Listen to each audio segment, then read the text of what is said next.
Honourable member for Haliburton-Kawartha Lakes Brock. Speaker, after 9 years, the NDP Liberals are not worth the cost or the corruption. Yesterday, we learned that Global Health Imports, a company co-owned by the Employment Minister, bid on federal contracts while claiming to be wholly Indigenous owned. However, the minister has so far refused to present documents supporting his company's statement. No wonder GHI has at least 8 criminal court cases against them. Will the minister produce the documents or admit he lied and resign? Yeah. The Honourable Parliamentary Secretary to the Minister of Public Services and Procurement. Madam Speaker, the company in question has never received contracts as an Indigenous business and has never been listed on the Indigenous Business Directory. However, unlike the Conservatives, we will continue to work and partner with Indigenous people so that they have economic reconciliation.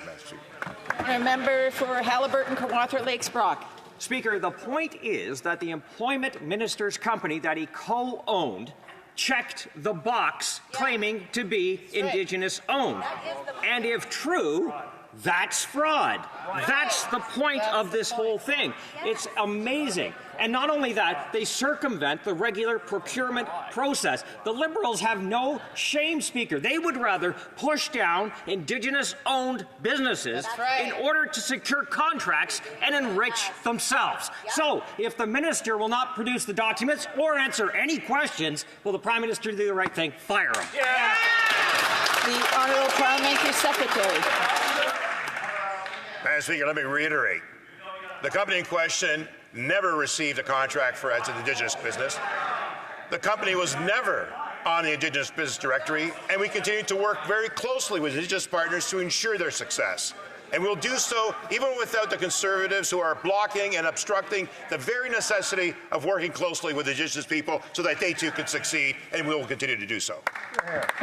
The honourable member for St. Albert Edmonton. Madam Speaker, the Minister of Employment is embroiled in allegations of conflict and fraud, and yesterday it was revealed that the minister falsely represented that his business is wholly Indigenous owned in an effort to secure millions of dollars in federal contracts. This is disgusting cultural appropriation and outright fraud. So in the face of that, why is he still in cabinet? Yeah.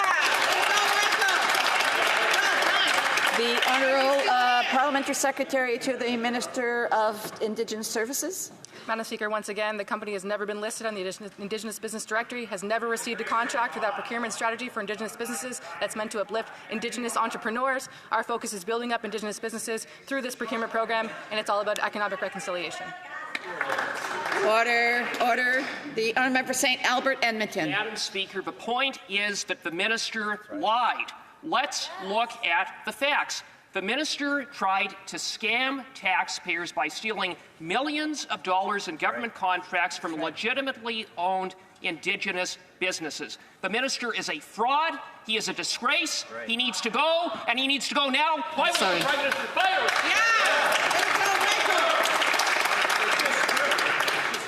The honourable member knows full well that quite a few of the words that he used were not acceptable when addressing Parliament. So I would just ask members to please refrain from using those words to attack individuals.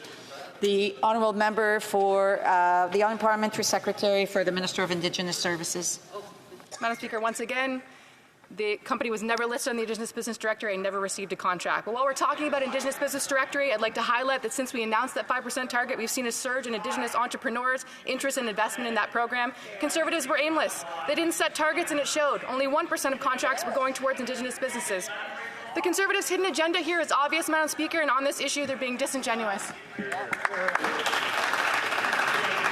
Order.